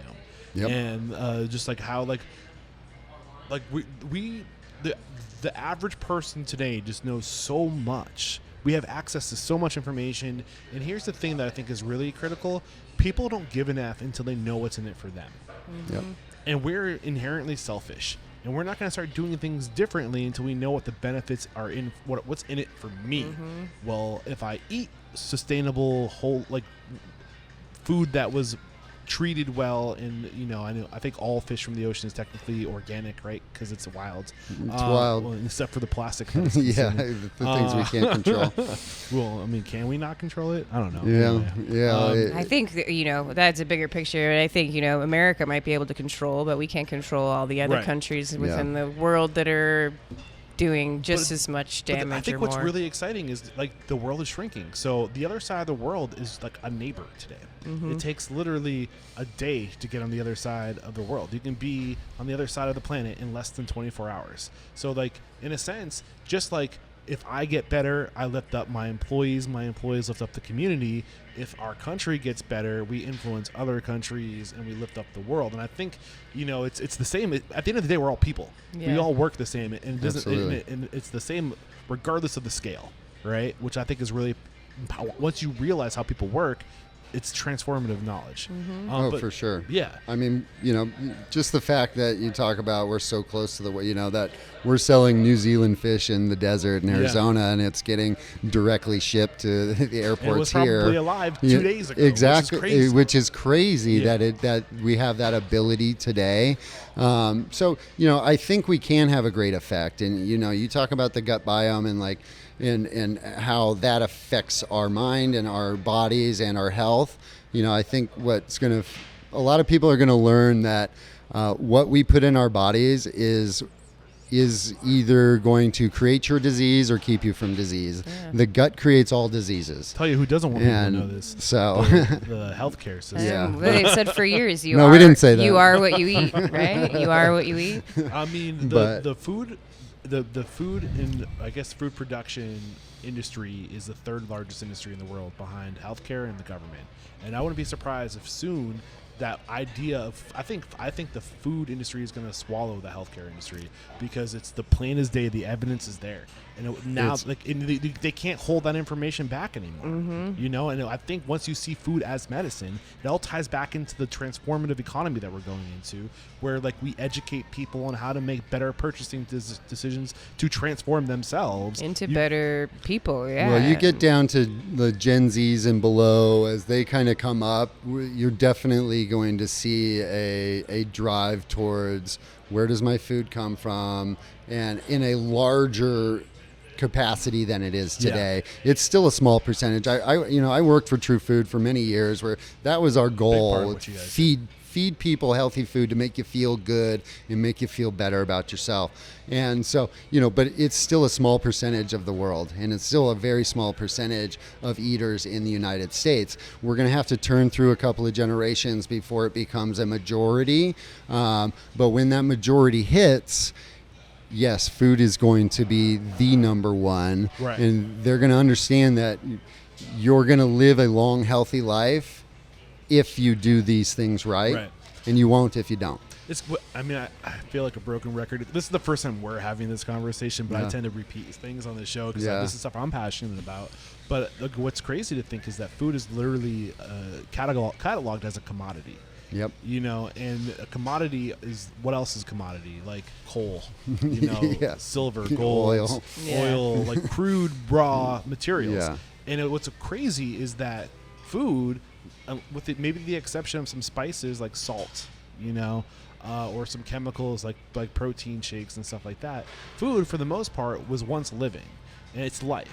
Is life a commodity? When you think of it like that, it kind of shifts. It's a little bit more valuable, in my opinion. Well, it makes you wonder if our food is life anymore. Right. And when you look at the shelves in the grocery stores, 98% of the store is not life. No, it's right. lifeless food that was never alive. It was created in a lab and built for your taste buds. Right. It's unfortunate that they're so good at it. Right. They're so good at dialing in the science of what you want to eat. And the problem is your body can't handle it. And right. so it's making people sick. Right. And you talk about being passionate about it. This is a huge passion of mine. It's what I study. It's what I read about. It's what I love is health and taking care of myself and trying to take care of the world around me. That's why I'm here. That's right. why I love that we source properly, that we care about where it comes from. And again, that's why I'm willing to push away a little bit of that money so I can help my community and I can help myself and I can set an example for my children. And again, that's why I say that next generation, because our age of people really are starting to care. Right. And as our children are grown up in this, are raised in this life, I wasn't raised. I was raised on whatever was on the shelf, canned vegetables, canned fruits. Well, what's going through my mind? Are we all close to middle age? I don't want to make assumptions. I mean, I'm 45, so okay. I have no problem. I just turned 38 yesterday. I'm 38 too, so we're like, we're like in that Yeah. spectrum of middle age. It's a hard pill to swallow, man. I know. But really, we're not. I was just told I'm a cougar officially now. So. But the problem is, if we're all eating healthy, middle age should be 70. Right. Well, I think what's interesting is you go back 2 decades ago, and if we were if it's the 90s and the three of us are sitting at a table, what's the conversation gonna look like then? You know what I'm saying? I mean, I don't even think middle-aged people were sitting. I at a would table. bring this conversation, or I don't think even people realize how food gets to the grocery store. Right. You just show up and there's food.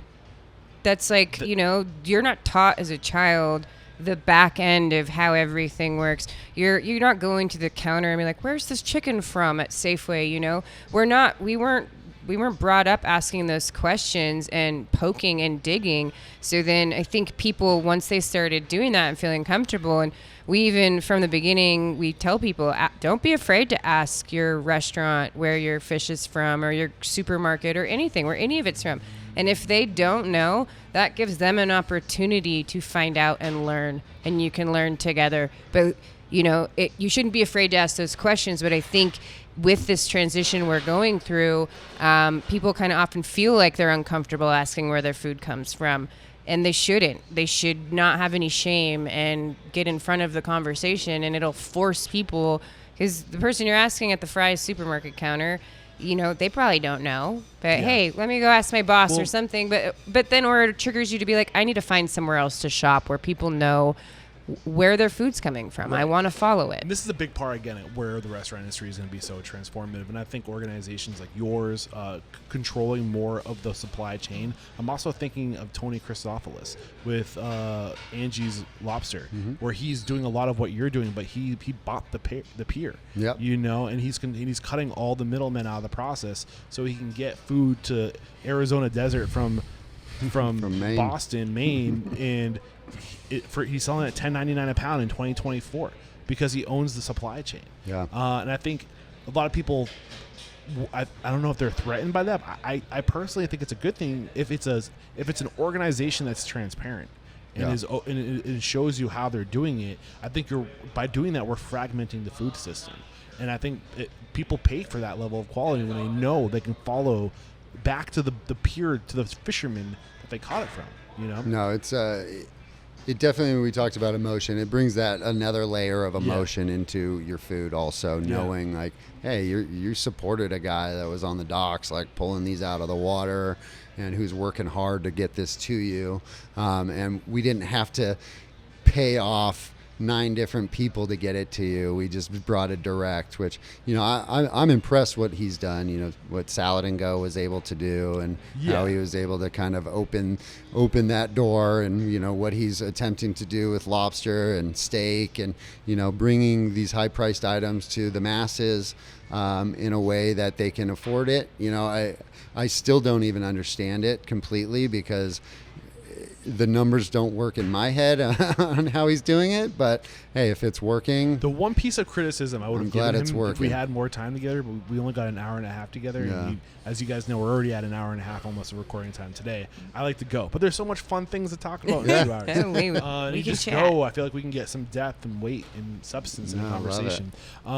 But I do wonder sometimes. I'm like, his whole mission statement is to have luxury foods available to everybody. Yeah. And I'm like, but what happens when that luxury food comes from a finite resource? Well, like that's where I lobster for worry Maine. about with lobster. Yeah. And I don't know how large they can grow that Without and keep it sustainable. That's what I'm curious about. And it worries us in this business, because trying to turn something like that into the masses, lobster used to be the cheap food. Lobster used to be Sea bugs. Prison food. Yeah, I it think was the prison like food. Prison They, food. So it was fed to everybody. But there's not as many in the ocean anymore. The catches seem to be lower and lower. It's getting tighter and tighter every year. Yeah. The prices are going up and up and up. So again, his business model, it makes no sense to me. I would love to see deeper into it to see how it all flows. And if I had more time with him, I had that locked and loaded. And I was like, but I really do try to focus on the business. It definitely impresses me that he's able to do it. Right. But again, I hope that he thinks about that sustainable piece and like how to make that work for the future. Well, his mission's cool. His mission is to bring luxury foods to your common person. And I think I can get behind that. But with things like lobster, that are a species that are very regional and that have a very limited source, there's only so many. I think we should charge through the fucking nose. Pardon my language. You can have it. We agree. Yeah, But- I believe that certain things should be the way they are. Yeah. You shouldn't. Not everybody should be eating lobster. Right. It's not because we will deplete it, and it won't be. Not everybody and should be all that eating money swordfish. Not should go everybody back to should the be eating. fishermen. And I think, You know? it's discrediting the work that the fishermen do that honestly don't get enough credit in the industry, And they don't get enough money. and they don't get enough money. Yeah. So, when you're selling something that they work so hard to catch at such a low cost, I think it's Yeah. doing a disservice to the men and women that fish the product. I have thoughts on this, and I feel like I'm going down another rabbit hole, but it's so much fun to do this. I have this vision of a hospitality-driven economy, where instead of moving goods to people, move people to goods. And bring the money to the communities. And if you want lobster, it's go to Maine. never been easier to Go to Boston. travel. Yeah. It's never been easier to travel. We're getting better and better and better at it, and we're playing with nuclear abilities to, literally, they're trying to figure out nuclear jet engines, and if we can figure that out, anybody can it's going to be as cheap as getting an Uber down the street. Yeah. Because the biggest expense is fuel in aviation and pilots.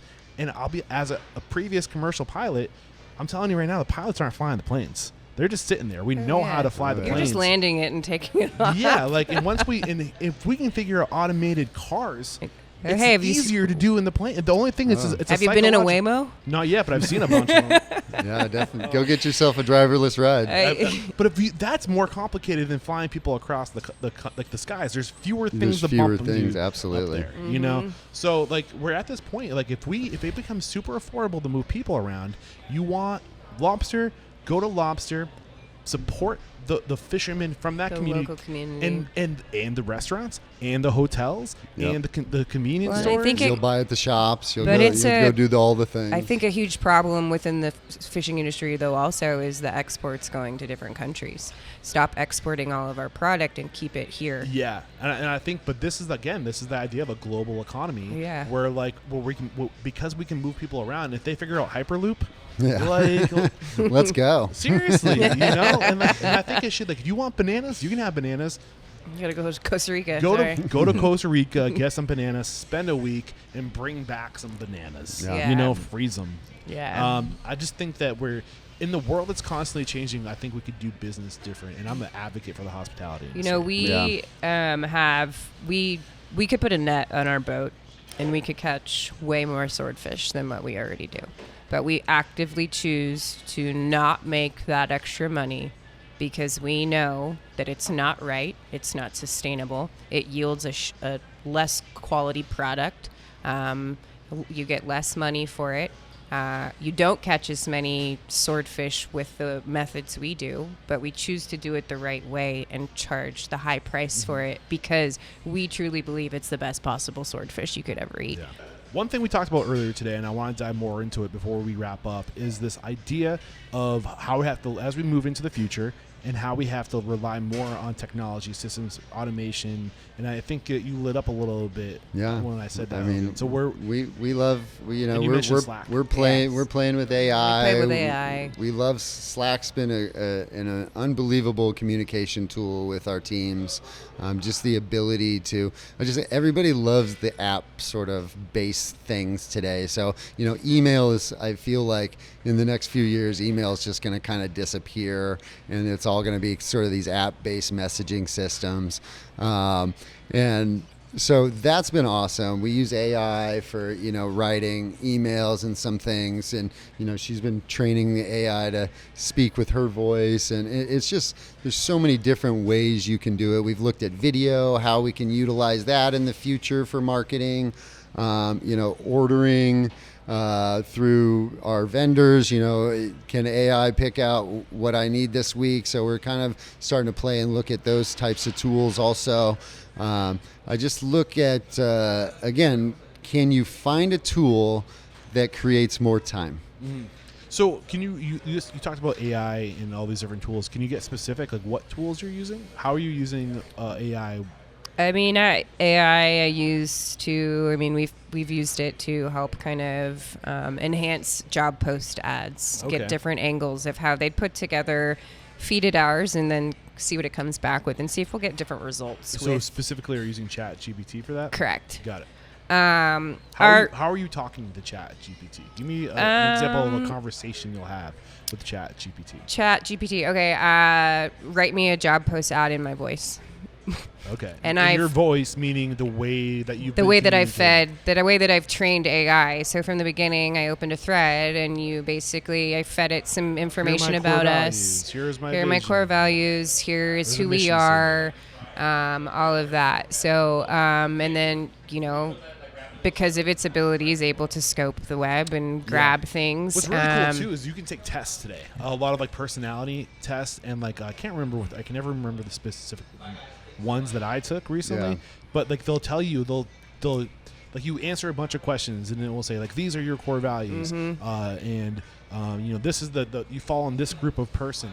And what's cool is that AI can go through and read that entire language of how these tests work.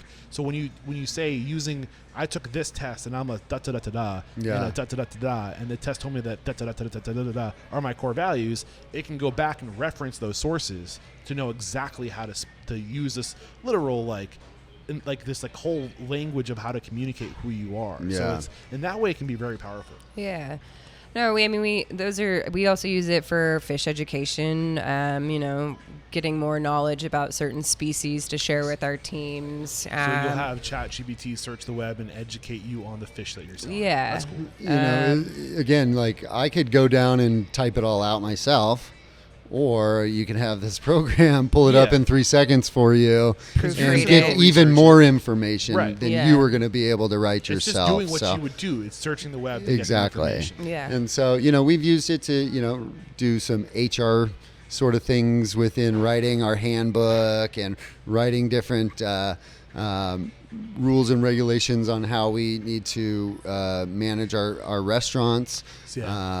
I've gotten recipes for, and I love my culinary team, but they don't always love when I'm like, I need a recipe for the marketing email. And so I utilize that. And Not all the time. It's not, I wouldn't say I depend on ChatGPT for the bulk of what I need every day, but it definitely makes certain things easier and smoother. And a 30-minute task can turn into a 5 to 10-minute task now. When he said time. So time you guys are is using important. Slack to streamline communication. You're using AI to streamline where you're getting the information to communicate, and processing the message, developing the message, aiding you in developing the message. What about your tech stack? What are you guys using to lean more on technology? You and mentioned operations? Dash Track. We have Dash Track, which is What's our Dash Track? website. It's our website, but then it also has integrated reservation system in it. What are you using for reservations? Dash Track. Oh, so it has the Dash Track does its own. So he's pretty much taken the best things from all of the other, like I guess I'll use the reservation, like the open tables and all of those. He's taken everyone's feedback and now he's built his own based on what different restaurateurs in the valley like and don't like. Because he lives here, we're able to have real-time conversations with him and give him feedback, and he'll pop on there and just change the whole platform on the website to be based off of what I said or what we want. So he's very in tune and on top of the current trends within the tech world, and it's allowed us to be on top of our SEO and kind of be able to have everything. I mean, his website even has the full capability to do online ordering and link with our Square menu and all of that. We just haven't taken it that far. Pulls in all the analytics from Google and all the things, so we can see where people are coming from, where they're looking us up, what are they looking up. We can kind of follow that all through that system. And he's got like layers of AI built into it as well. We're not on this tier yet either, but it can essentially like build out your entire, like if you wanted to, like, you're like, hey, I have these 7 new cocktails, I don't have photos of them, and I need like just some copy to go with it. You feed it to his AI and it'll essentially build that whole thing for you, and beautiful photos coinciding with it. So Dash Track is huge, and we're just at kind of the beginning forefront of what we're not even fully encompassing it to know how great of a tool it's going to be for us. And we're excited to see where we go with it in the future. On top of Dash Track, we also, we're with Square for our POS system. But really Slack, I think, is one of my favorite tools right now. Just as internal communication has really changed just how everyone receives information on our team across the company. Would you like to add anything to that, Hogan? No, I mean, those are definitely, I think Square's always has been a good partner for us since the beginning too. Yeah, I think a lot of people put a lot of emphasis on POS, like their POS is going to make them or break them. Yeah. And I think it's important to have a solid system, don't get me wrong. But when you look at how far POS systems have come in the past 20 years, even in the past 5 years, if you have a solid system, I think that you're good. I think the most important thing to look at is support. How has Square support been? Square support's, it's okay. Yeah. But we don't have a lot of problems. Yeah. And so it's a pretty seamless process for the most part. You have internal issues here and there. Or if the internet goes out and just stuff out of your control. But I think the best thing about Square is how progressive they are, and they're constantly updating and changing and taking feedback from, I sat down with a group of Square panelists a few months back, and they were just talking to me about my experience with the platforms and taking notes, and that they were going to take that back. They saw me as a reputable person within the industry that uses Square to take back that feedback and advice and make Square better in the long run. So we've seen that in real time, things being updating and adding and enhancing our experience on Square, which enhances the experience for our customer. Got it. I think we're at the point in just terms of like what I think we talked about a lot about what's going to change and what direction the industry is going in when we're talking about the food system and the consumer being educated. I like to talk about that stuff. Anything we haven't discussed up to this point that you want to get out? I don't know where we're going.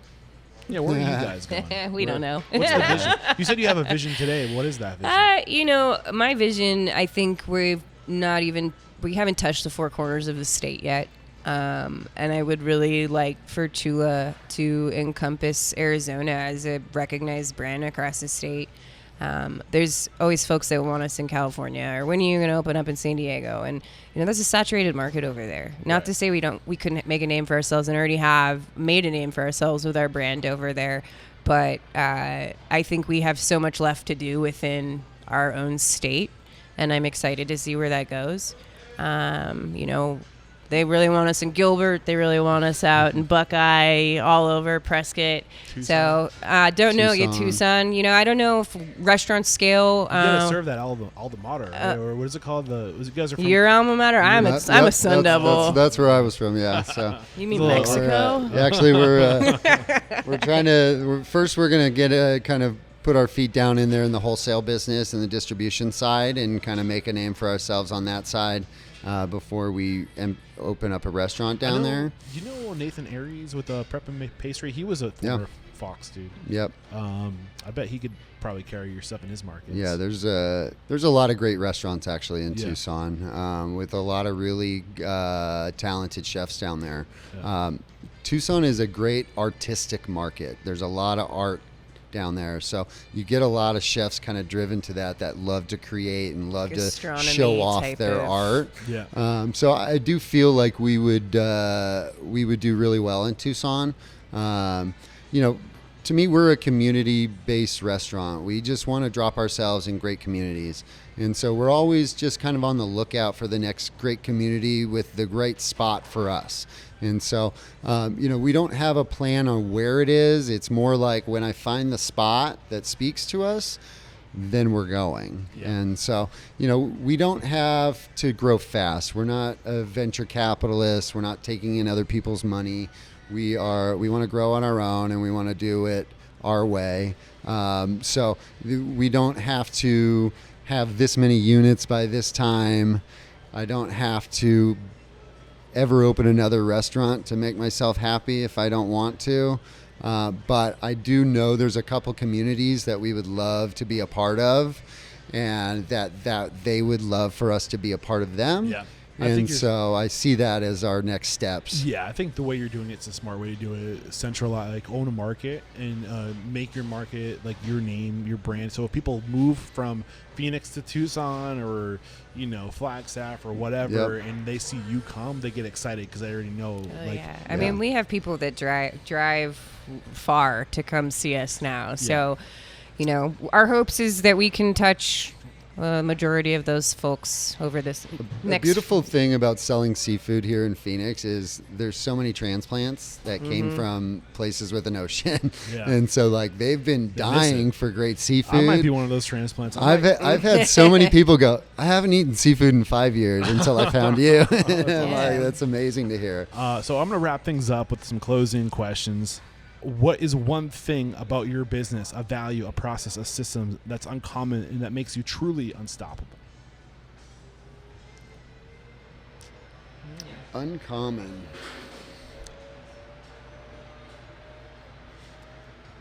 Man, I think it's all encompassing of what we do. I think everything we do is uncommon. I think what we're doing as a company is uncommon with seafood. I think we're taking a different approach to how we treat people within the hospitality industry. And I think that shows as to our customer as our excellent customer service. I think we are different than our peers. And because that, we're in the position that we are. We've always tried to create in a way that was original. And we always wanted to put out things that maybe you've never seen with fish before, whether it's like the schnitzel they're making back there right now. Is it fish schnitzel? Fish schnitzel, white fish schnitzel they're making. We've done swordfish Parmesan sandwiches. Swordfish Cubans. Yeah. Bolognese. Tuna bolognese. Just turning fish into maybe something that's memorable to you, but in a way that you've never seen it before. And I think we've been able to accomplish that. And it's really set us apart from other people within the seafood market industry. They come here and they're just kind of amazed of what's possible. That's cool. And our whole kind of persona or character is to come into our restaurant, eat amazing food in a very casual, laid-back environment. You know, it's to have that kind of California-esque feel. Yeah. We both have young children. We both really like food, and we want to come eat food and feel comfortable where we're at. And, you know, that's where I think people come here. It's community, and they're comfortable, and they know that they can get a really damn good piece of fish. There's a lot of surprise for people. They come in, they're like, oh, we order at the counter. They're expecting a counter type service type place. And then the food that comes out is a wow factor. And they're like, I was not expecting that. Yeah, I can't wait. You It's guys really, are developing an appetite right now. it's really cool. So the mission statement is to change the world through inspiring, empowering, and transforming the industry. How have you both personally transformed as professionals and individuals?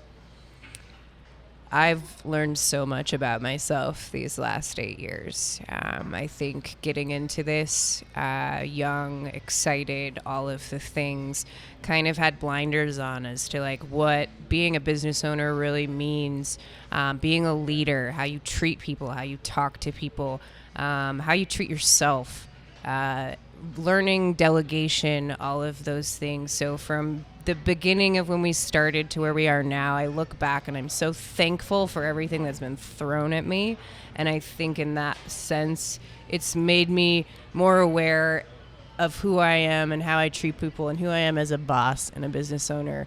And I hope that I think that my presence within the company, I like to kindness. I think that being kind, but also getting the point across in what we need from them, and the employees respect that. And, you know, we've got this team, this fish fam around us that we know we can count on wherever we are.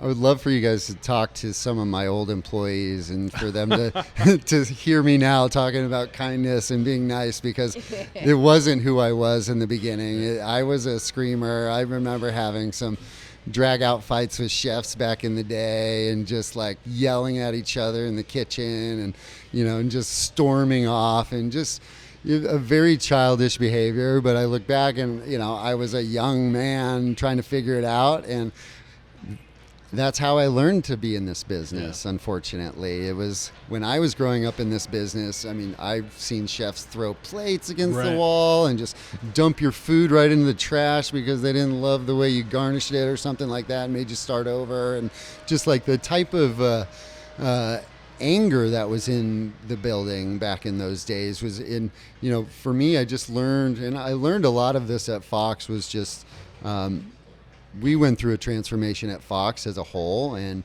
all of us kind of transformed and realized that we're not in the food business, we're in the people business. Yeah. And when you realize you're in the people business, you start to understand like what you have to do to take care of those people and how important they are. And once I realized how important they are, that transformation became so huge in my own personal life that I just started treating my family, my friends better, started treating myself better, and learning how important love for yourself is. And you mentioned that kind of in the beginning, that if you can't kind of hold yourself up to a certain level, then how can you hold anybody else up to those levels? So I always believe that I have to be my best every time I walk in this building, because that's what I'm going to expect out of them. All right, this is the last question. I don't know if you guys want to double team it or give me each three items here, but if you got the news, you'll be leaving the world tomorrow. All the memories of you, your work, and your restaurants and your markets would be lost with your departure, with the exception of 3 pieces of wisdom that you could leave behind for the good of humanity and your legacy. What would those 3 pieces of wisdom be? Not a single eye roll. Just stares off into space. My wheels are trying to turn. A tough one. Love. Loaded. Wisdom. To me, it's love. Love is number one. We got wisdom coming from number. You guys want to share the third one? Love. Love. You know, I'd like to pass on that kindness will bring us all together, and if we can all learn to listen to each other and to give a little bit of time to others to understand where they come from, what their culture's about, maybe do it blindly with your eyes closed, to realize that humans are humans and that we're all the same underneath, and that if we can all just learn to love each other, learn to get along with each other, and learn to work together, that this world would be a better place. And I would really love to see more of that, whether I'm here or whether I'm gone. Yeah. And that's a big part of what I'm trying to do with this podcast, is to get people to open up, to share, and to realize that when we open up and we make it about the collective, the industry, we all get better, and we're making the industry better for everybody who's in it, you know. You make your mark on somebody. Like, you know, I go around and I say, make an impact. Yeah. Like, what are you doing to make an impact today? And it's like, if you can have that mindset when you walk in the building or wherever you go, like, I want to make an impact on somebody. It doesn't have to be everything. You know, sometimes you just think you have to do it all, but just make one little impact. You know, one smile at somebody might save somebody's life. Right. You just never know where it's going to go, and it's worth it. Was that 3 things or?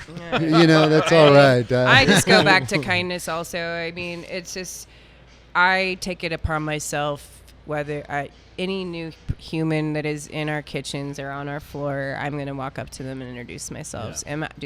Some of them might know who I am, some of them don't. Some of them ask me if I am one of, I don't know, if I work at the counter or something. And, you know, my intention isn't to make them uncomfortable. Yeah. It's to welcome them to our team, because I'm grateful that you're here, and I hope you join us on the ride. Love everybody. Be kind to everybody. We'll call it number 2. It's kind of the same thing, but I'll give you guys a third thing just from being here. Choose to do the hard thing, because oftentimes the hard thing is the right thing. You're right. Yeah. Absolutely.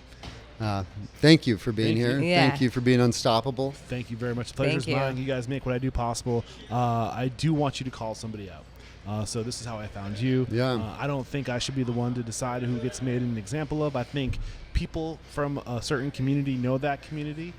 They know who's doing it right. They know who's cranking out good business and taking care of people. And I would rather have you guys tell me who you think I should. I think he should go talk to Dom Ruggiero. I was going to say the same thing. Dom Dom Ruggiero. Ruggiero. He's got a Fire at Will, Hush Public House, and Bar Senna. He's a force to be reckoned with. Nice. he's a veteran. I'd He's love an to awesome have it. dude. Yeah. He's doing I mean, he's been making a name for himself. He was just on Diners, Drive-Ins, and Dives, and he's a solid dude. And he makes great food, and he uses great product, and he cares. Hit me with his name one more time. Dom Ruggiero. Dom, look out. Dominic, I'm coming at you, man. yes. I'd love to get you on the show. I'm in town for one more week. We can make it happen. And how can we connect? If we were inspired by today's story, maybe we want to come work with you. Maybe we have questions based off of what you guys shared today. Maybe we want to buy your fish. ChulaSeafood.com. Yeah, chulaseafood.com. Contact form. Goes directly to me. Cool. Awesome. You can get our menus there. You can order food right directly from the website. So, yeah, go check it out. Find out about San Diego fish, all of the things. Social handles? At Chula_seafood for Instagram. Beautiful.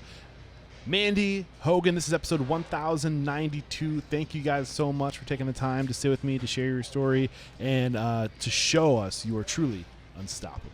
Very Thank you. grateful. Thank you. Cheers. Thank you. Cheers. Well done.